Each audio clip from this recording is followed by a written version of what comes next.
정청래가 이재명 헬기 이송 요구했다는 가짜뉴스. 김호경 에디터. 부산 가덕도에서 테러를 당한 이재명 더불어민주당 대표가 부산대병원에서 응급조치를 받은 뒤 소방헬기에 실려 서울대병원으로 이송된 것은 거주지를 고려한 이 대표 가족의 요청을 부산대병원이 수용하고 서울대병원과 협의를 거쳐 이뤄진 것이다. 부산대병원 권역외상센터의 책임자인 김영대 교수가 환자를 돌봐야 하는 가족 입장을 이해해 센터장으로서 전원을 결정했고 다른 수단보다는 헬기가 낫다고 생각해 헬기 이송을 선택했다. 서울대병원 역시 응급수술이 필요한 상황에서 이송수단으로 헬기가 적합하다고 판단했다. 그러나 이 대표 이송을 결정하는 과정에서 민주당 측이 부산대병원에 부당한 압력을 가했다는 시비가 끊이지 않는다. 이 대표 가족의 요청 정도가 아니라 민주당 측 강요에 의해 전원 및 헬기 이송이라는 특혜가 관철된 게 아니냐는 인식이 의사들 사이에 파다하고 보수층을 비롯한 일반 시민 중에도 그런 시각을 가진 경우가 많다. 이들은 특히 정청래 최고위원의 발언을 근거로 삼고 있다. 이 대표 테러 현장에 있었던 정 최고위원이 지난 2일 부산대병원 권역외상센터 응급실 앞에서 기자들 질문에 답하다 목은 민감한 부분이라 후유증을 고려해 잘하는 곳에서 해야 한다고 했던 대목을 문제 삼는 것이다. 정 최고위원 발언의 적절성에 대해서는 의견이 엇갈릴 수 있지만 이를 두고 이재명이 부산을 무시했다거나 민주당 지도부의 강압으로 의료 전달 체계가 짓밟혔다는 식으로 해석하는 건 지나친 비약으로 보인다. 당시 정 최고위원은 이 대표의 목숨이 위태로울 수 있었던 긴박한 상황을 두고 취재진에게 출혈이 너무 심했다며 여러 얘기를 하다 본인 사견을 언급한 것일 뿐 실제로 그런 의사를 부산대병원 측에 전달한 게 아니기 때문이다. 후유증을 고려해 잘하는 곳에서 해야 한다는 게 이 대표 가족의 뜻이었던 것도 물론 아니다. 정 최고위원은 이 대표의 이송 결정 과정에서 가족이나 병원 측과 그 어떤 협의도 한 사실이 없다. 부산대병원 관계자들이 정 최고위원으로부터 부당한 요구가 있었다고 증언한 일도 없다. 그런데도 언론에서 부산대, 천준호 정청래가 서울대 병원 이송 요청, 서울대 브리핑 당혹이라는 기사를 내자 정 최고위원은 나는 부산대 관계자와 통화한 사실이 전혀 없다.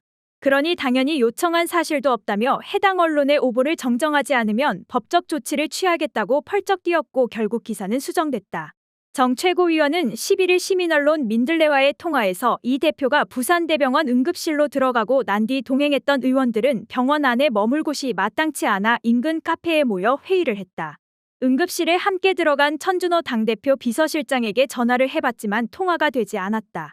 그러다 나중에 이송한다는 소식을 듣고 의원들이 카페에서 다 같이 나온 것이라며 이송이 어떻게 결정됐는지 나는 영문을 모르는 상태였다. 이 대표 가족과 통화한 적도 없다. 그런데도 내가 요청했다는 기사가 나오니 황당하다고 말했다. 그는 병원 이송에 관여했다는 의혹에 시달리다 급기야 대한소아청 소년과의사회로부터 고발까지 당했다. 정 최고위원은 통화에서 부산대병원과 서울대병원에 대한 업무방해와 응급의료법 위반 혐의로 대한소아청 소년과의사회가 나를 고발했다는데 아직 고발장을 못 받았다면서 천준호 실장과도 상의했는데 고발장을 본 후에 허위사실 유포에 의한 명예훼손, 무고죄 등 법적 조치를 적극 강구하겠다고 전했다.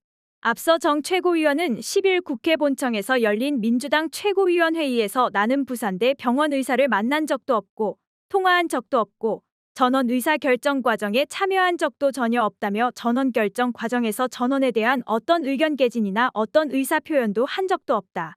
전원 결정 이후에 소식을 전해 들었다고 거듭 무관함을 강조했다. 정 최고위원은 회의에서 이재명 대표가 테러를 당했을 때 얼마나 출혈이 많았는지를 입증하기 위해 본인이 현장에서 직접 찍었던 사진을 공개하기도 했다. 사건 직후 총리실 산하 대테러 종합 상황실에서 대량 유포했던 목 부위 1cm 열상으로 경상 추정. 출혈량 적은 상태라는 문자 메시지를 두고 가짜뉴스의 진원지라며 하도 억측이 많아 사진을 공개할 수밖에 없다고 했다.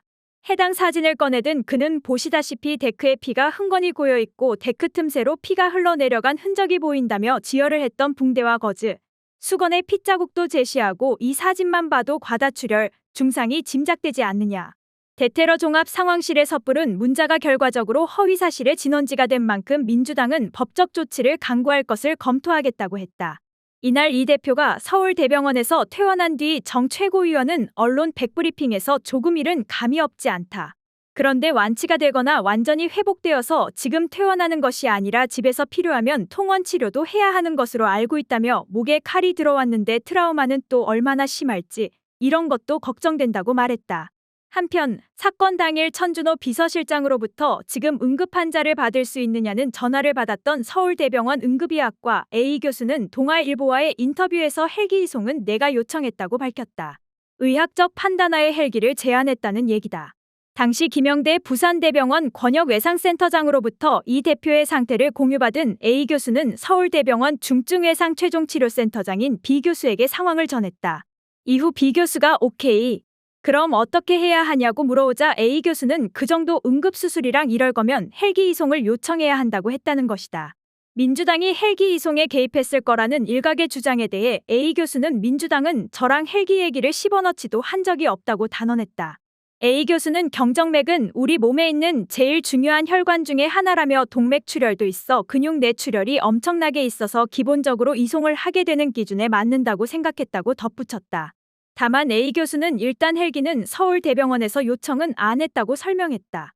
이송수단은 절차상 전원을 보내는 병원이 요청해야 하는 만큼 헬기를 부른 건 부산대병원이라는 점을 분명히 한 것이다. 실제로 2일 낮 12시 41분 소방당국에 출동 요청을 의뢰한 건 부산대병원이었다. A 교수는 자꾸 구급차로 옮겨도 되는 거 아니야 라고 하는데 제가 알고 있는 의학적 상식으론 그건 어림도 없는 얘기다. 저희 응급의학 쪽 하는 사람들은 당연히 헬기 타야 된다 생각한다며 다른 환자였어도 제가 당연히 헬기로 이송하라고 하고 민주당이 아니라 국민의힘이든 일반 국민이든이라고 잘라 말했다.